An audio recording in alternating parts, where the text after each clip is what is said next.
Hi Taurus, this is Tisch Aitken, and this is your monthly report of September.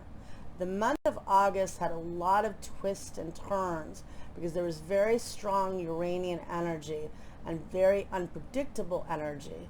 Uranus, which is the planet of brilliance and chaos and upheaval, has been transiting on and off in your sign, in your first house of self, ego, and identity, as well as new beginnings, since May 15th of 2018. And Uranus stationed direct on August 19th. And we felt that build up 5 days before and 5 days after. And that can emphasize a lot of change and breakthroughs and disruptiveness. Jupiter, which is the grand benefic, has been transiting in signs of both Aquarius and Pisces this year. Initially Aquarius on December 19th of 2020 in your house of career and life goals, and it met up with Saturn, which is the architect of the zodiac, on the winter solstice in your house of career, public image, and life direction. And this brought in a whole new 20-year vision. Jupiter briefly transited in the mutable water sign of Pisces from May 13th until July 28th. Your house of friends and connections and groups, expanding your network. Now it's back in Aquarius, expanding the Uranian energy in your house of life goals. And this brings a lot of new opportunities through innovation and change. But it also emphasizes more of this unpredictable tone of the month of August. So as we begin the month of September, the Sun and Mars are both transiting in the mutable earth sign of Virgo in your house of romance and creativity, if I can speak, and joy. And Mars takes approximately 2 years to transit, and it's in a fellow earth sign, really encouraging you to take action, to make your heart happy, to find joy in a difficult time. It's great for love affairs, great for romance, great for creative endeavors. And you're ruled by Venus, which is a planet of love and beauty and a very creative planet. So this is a great opportunity to shine and to take action to ensure that you do things that make you happy.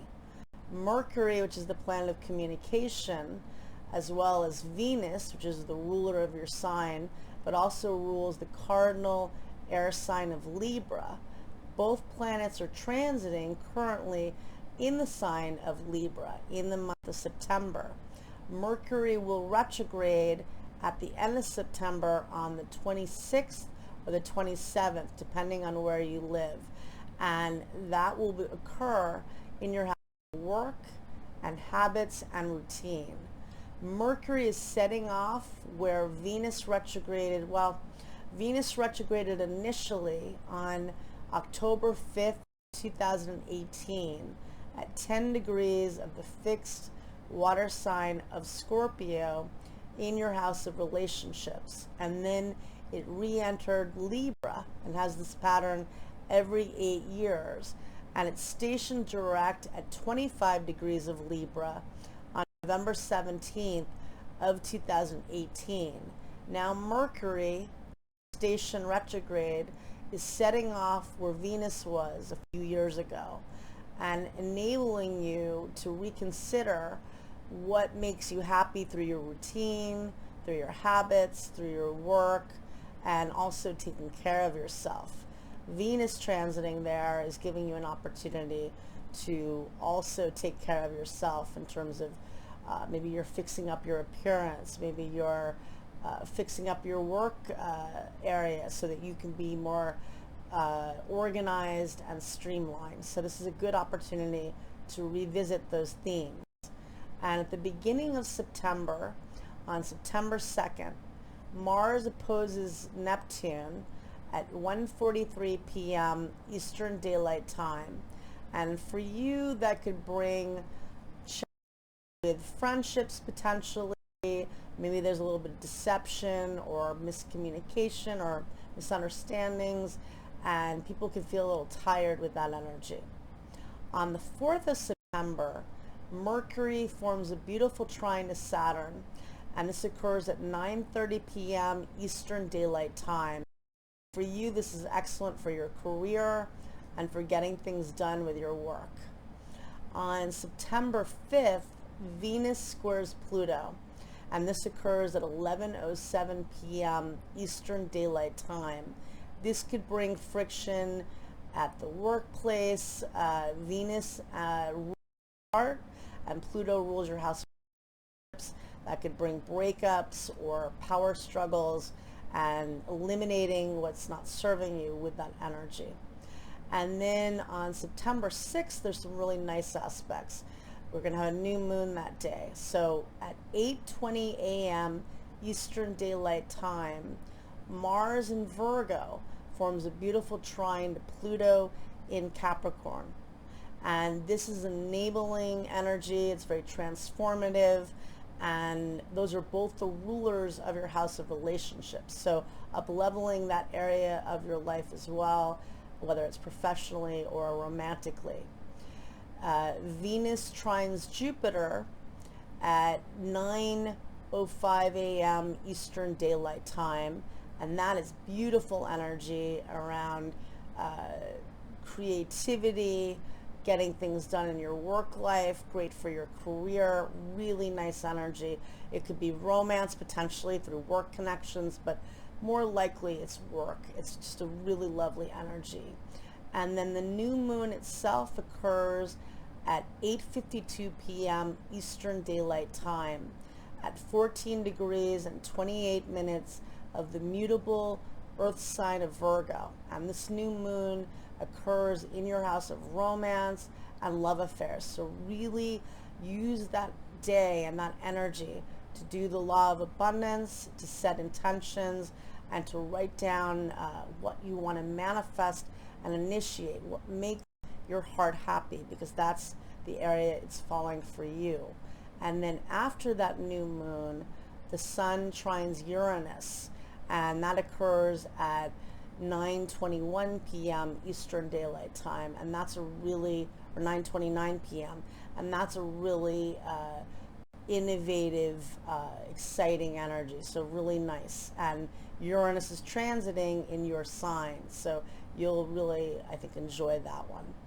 And then on September 7th, Mercury opposes Chiron, the wounded healer. And Chiron is transiting in your house of friends and groups, and that could bring friction with friends, or it might help you to do some healing work to figure out what you want to heal, whether it's your own habits or with friendships. And this occurs at 9:30 p.m. Pacific Daylight Time on September 7th and at 12:30 a.m. Eastern Daylight Time on September 8th. Then on September 10th, Venus enters the fixed water sign of Scorpio at 4:39 p.m. Eastern Daylight Time, and it enters your house of relationships and partnerships, where it will be until October 7th. And this is really sexy, fun, romantic energy for you. Venus rules your sign, so it's technically in its detriment while in Scorpio, but it's still very romantic, well, very lustful and sexy and magnetic energy. And for you, if you're single, it's transiting in your house of partnerships, good for meeting people. Mars will still be in Virgo a little while longer, which is making good aspects for you, but this is a good shift for you. And then on September 14th, the sun opposes Neptune at 5:21 a.m. Eastern Daylight Time.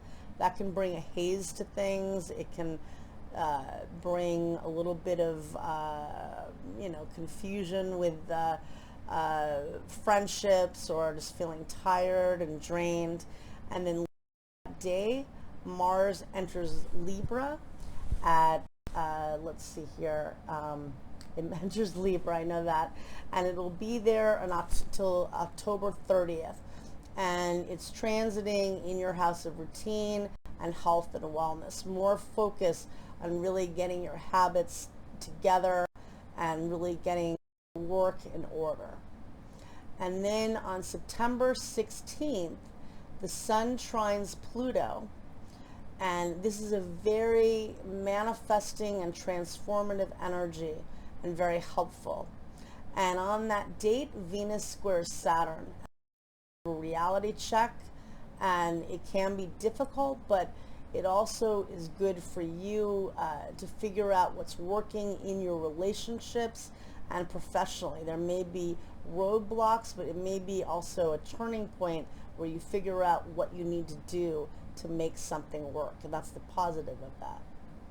And then on September 20th, let's see, the moon meets up with Neptune in Pisces at 7:39 a.m. Eastern Daylight Time, and that can be very sensitive energy.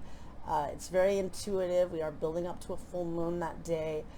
Likely can be a little depressed, or just feeling a bit vulnerable. And Mercury forms a trine to Jupiter that day as well, which can be very helpful and informative while we're dealing with heavy emotional themes. And that occurs at 6:53 p.m. Eastern Daylight. And then the full moon occurs at 28 degrees and 14 minutes of the mutable water sign of Pisces at 7:53 p.m. Eastern Daylight Time. Now, that full moon is where a fixed star known as Shiat occurs at 29 degrees of Pisces. It's off by less than a minute. And that is a fixed star associated with misfortune and shipwrecks and feeling abandoned or lost. And so knowing that each of us may feel that way with this heavy energy, and realistically, this is a very difficult time in the world, and many of us are struggling to keep afloat. Just figure out with Mercury trine Jupiter how you can tap into your imagination and up-level your thoughts, be positive as you also mourn the loss and the collective sadness we are all feeling. And then on September 22nd, which is the day of the equinox, Mercury squares Pluto at 9:12 a.m. Eastern Daylight Time, and that can be informative. It can uncover hidden information, perhaps at the workplace, but it also could bring power struggles with communication. It's excellent for doing research and getting to the bottom of things. And then later that day, we have the fall equinox occur at 3:21 p.m. Eastern Daylight Time, when the sun crosses the celestial equator and heads south in the northern hemisphere and begins the season of fall, and Earth in the southern hemisphere and begins the spring season. And, approximately the same amount of time in day and night, equal day, equal night in Latin. So the fact is that's a time to honor what the fall brings. And the equinox chart has Capricorn rising, approximately at 14 degrees of Capricorn, setting off for Saturn station direct in September of 2018, kind of assessing where we're going with that. Venus is opposite Uranus in that equinox chart, signifying perhaps breakups, but also innovation and liberation and setting yourself free to be creative and to pursue what you value. Pluto squares Eris, the goddess of discord. The moon is in the cardinal fire sign of Aries at 21 degrees of Aries, setting off where Saturn and Pluto met up to bring down the structures in our world permanently on January 12th of 2020, helping us all to figure out what we need to do to move ahead and empower ourselves. and again honoring the loss and hopefully tapping in to the courage to fight for what we need to accomplish in a very in a way that's of honor and integrity. And then on September 23rd, Venus opposes Uranus at 5:41 a.m. Eastern Daylight Time. That could bring unexpected breakups for you or changes. Maybe you meet somebody out of the blue. Whatever you think it is with Uranus, expect the unexpected. And then on September 25th, Mars trines Saturn at 5:50 a.m. Eastern Daylight Time, and that is good for getting things accomplished in your career and solidifying your work and grounded. And then on September 26th, the big headliner is that Mercury stations retrograde at 10 p.m. Pacific Daylight Time, and on September 27th at 1:10 a.m. Eastern Daylight Time at 25 degrees Libra in your house of work and routine. Again, reevaluating how you can be more productive in all of your houses. On September 29th, Venus forms a beautiful trine to Neptune at 12:14 p.m. Eastern Daylight Time. That can be excellent for romantic relationships, professional relationships. That's a nice energy. And then let's see here. Very creative energy for you and good for manifesting. And on that, the Sun trines Saturn, and that can bring stability in what you're trying to do and in your work. And then on September 30th, Venus squares Jupiter at 7:31 p.m. Eastern Daylight Time, and that can be a very excessive energy. Perhaps you're being very social or doing a lot with the work. It's not necessarily negative, but just on. I wish you a lot of luck. Still, we've got 3 outer planets retrograde: Jupiter, Saturn, and Pluto. Mercury, personal planet, retrogrades at the end of the month, and that's a bigger deal. And we're reassessing as we move ahead in the new age of Aquarius. Thank you, Taurus. Take care.